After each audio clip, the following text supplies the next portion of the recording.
Hello everyone, वीरा classes में आप सभी का स्वागत है। तो क्वेश्चन को स्टार्ट करने से पहले आप मुझे ये क्लियर कर दीजिए कि आप लोगों को मेरी आवाज़ जो है क्लियर आती है वीडियो में कि नहीं।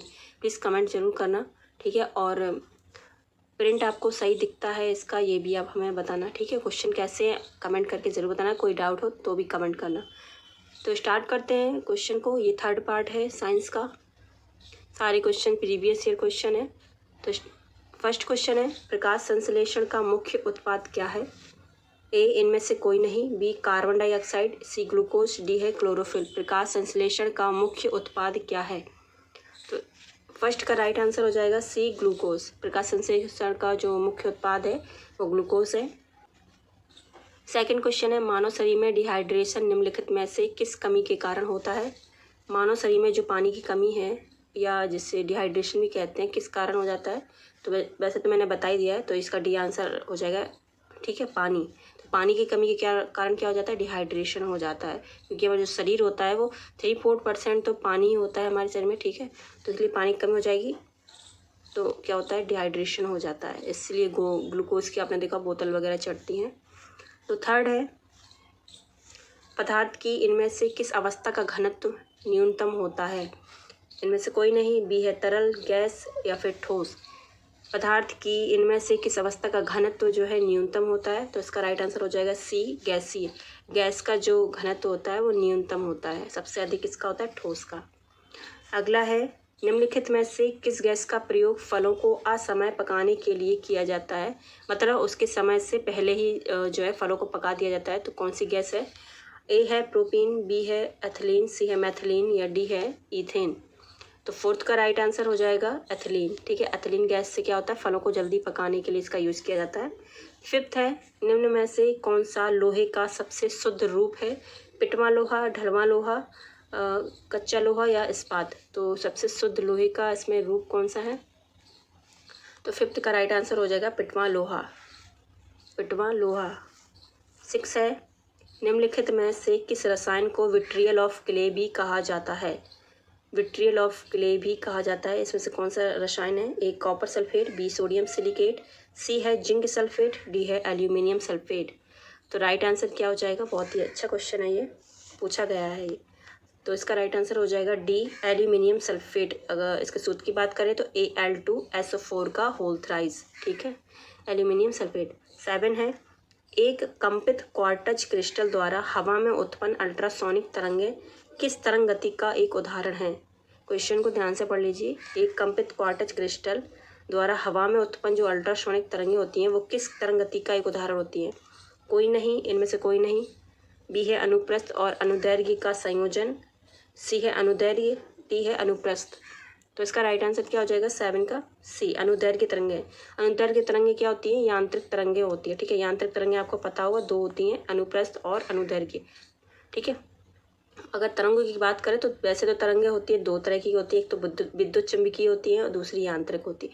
और यांत्रिक तरंगें दो तरह की होती हैं, अनुप्रस्थ होती हैं और अनुदैर्घ्य होती हैं, ठीक है। तो ये अनुदैर्घ्य क्या है कि यांत्रिक तरंग है, ठीक है। सी इसका राइट आंसर था, 7 का सी। 8, निम्नलिखित में से कौन सी किरणें वायुमंडल में उपस्थित ओजोन परत द्वारा अवशोषित होती हैं? तो इसमें बताना है आपको कि वायुमंडल में उपस्थित जो ओजोन परत है कौन सी किरणों द्वारा अवशोषित होता है? पराबैंगनी, पराबैंगनी किरणें, दृश्य किरणें, रेडियो किरणें, गामा किरणें। तो इसका राइट आंसर क्या हो जाएगा?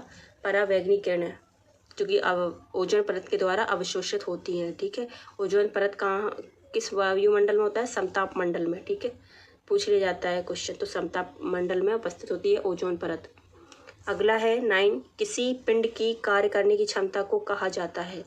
किसी पिंड की कार्य करने की क्षमता को कहा जाता है सामर्थ्य, शक्ति, संवेग या ऊर्जा।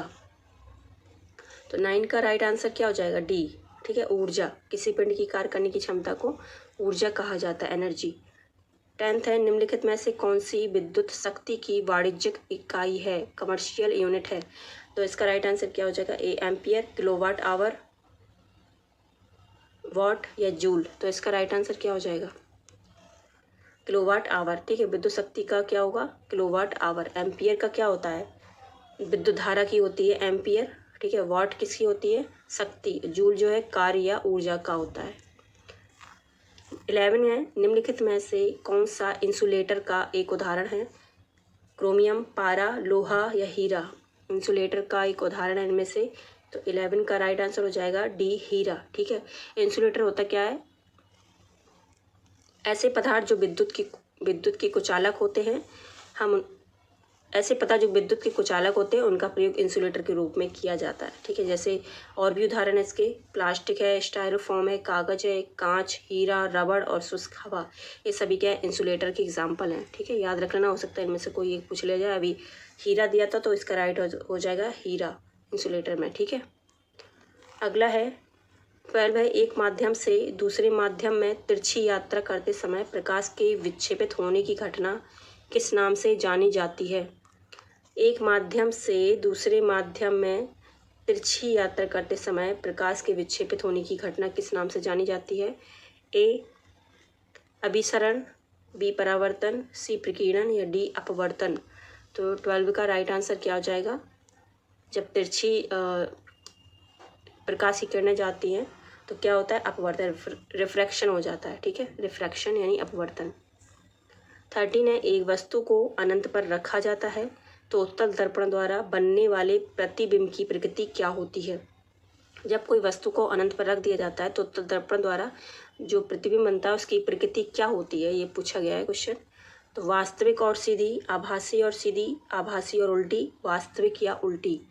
तो इसका राइट आंसर 13 का हो जाएगा बी, आभासी और सीधी। ठीक है, तो जो प्रतिबिंब बनता है उसकी प्रकृति क्या होती है? आभासी और सीधी। ठीक है, अगला है 14, आरबीसी का जीवन काल लगभग कितना होता है? 120 दिन, 110 दिन, 100 दिन या 130 दिन? आरबीसी का जो जीवन काल है वो कितना होता है? तो इसका राइट आंसर 14 का ए हो जाएगा 120 डेज। 15 है, निम्नलिखित में से कौन सी मास्टर ग्रंथि है? पिट्यूटरी ग्रंथि, अग्नाशय, पीनियल ग्रंथि या फिर थाइमस ग्रंथि? इनमें से कौन सी मास्टर ग्रंथि है? तो ए है पिट्यूटरी ग्रंथि। 16 क्वेश्चन है, बिजली के बल्ब में आमतौर पर निम्न में से कौन सी गैस भरी जाती है? ऑक्सीजन, हाइड्रोजन, कार्बन डाइऑक्साइड या फिर इनएक्टिव नाइट्रोजन? इसका राइट आंसर क्या हो जाएगा कि जो बिजली के बल्ब होते हैं उनमें आमतौर पर कौन सी गैस भरी जाती है? तो 16 का राइट आंसर हो जाएगा डी, इनएक्टिव नाइट्रोजन, असक्रिय नाइट्रोजन। 17 है, ब्लैक फंगस का क्लिनिकल नाम क्या है? नैदानिक नाम क्या है ब्लैक फंगस का, या क्लिनिकल नाम क्या है? ओनिकोमाइकोसिस, म्यूकरमाइकोसिस, त्वचीय कैंडिडियासिस, डी है टीनिया कार्पोसिस?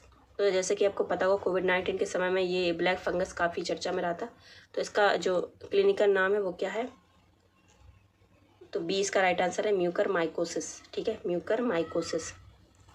18 है, टेट्राएथिल लेड का उपयोग किस रूप में किया जाता है? पेट्रोल योजक, अग्निशामक, मच्छर विकर्षक या फिर दर्द निवारक? टेट्राएथिल लेड का उपयोग किस रूप में किया जाता है? तो 18 का राइट आंसर हो जाएगा पेट्रोल योजक के रूप में। पेट्रोल योजक के रूप में टेट्राएथिल लेड का प्रयोग किया जाता है। 19 है, ठोस चालक में धारावाहक होते हैं। ठोस चालक में धारावाहक होते हैं प्रोटॉन, न्यूट्रॉन, मुक्त इलेक्ट्रॉन या इनमें से कोई नहीं? तो राइट आंसर क्या हो जाएगा? ठोस चालक में धारावाहक होते हैं 19 का हो जाएगा सी, मुक्त इलेक्ट्रॉन। लास्ट क्वेश्चन है 20, ब्लीचिंग पाउडर का रासायनिक नाम क्या है? इनमें से आपको बताना है ब्लीचिंग पाउडर का और क्या नाम होता है रासायनिक। ठीक है, तो ए है कैल्शियम सल्फेट जिसे CaSO4 है, बी है कैल्शियम ऑक्सीक्लोराइड CaOCl2, सी है सोडियम बाइकार्बोनेट NaSCO3, डी है सोडियम क्लोराइड NaCl। तो ब्लीचिंग पाउडर का रासायनिक नाम बताना है आपको इसमें, तो बी इसका राइट आंसर हो जाएगा कैल्शियम ऑक्सीक्लोराइड CaOCl2। ठीक है, तो ये इसका राइट आंसर हो जाएगा। कैल्शियम सल्फेट को क्या कहते हैं? इसका जिप्सम बोलते हैं इसको। ठीक है, NaCl को क्या बोलते हैं? NaCl जो होता है वो बेकिंग सोडा होता है, और जो सोडियम कार्बोनेट होता है वो साधारण नमक होता है। ठीक है, तो बस फिलहाल इस वीडियो में इतना ही, मिलते हैं इसके अगले पार्ट में। तो साइंस का हम कंटिन्यू ही रखेंगे, ठीक है, क्योंकि काफ़ी सारे क्वेश्चन है साइंस के, तो बहुत सारे क्वेश्चन होंगे, तो इसके हम कंटिन्यू पार्ट चलाते रहेंगे जब तक एग्ज़ाम नहीं हो जाता। ठीक है, तो कैसा लगा वीडियो कमेंट करके ज़रूर बताएं। तो अभी के लिए थैंक यू सो मच।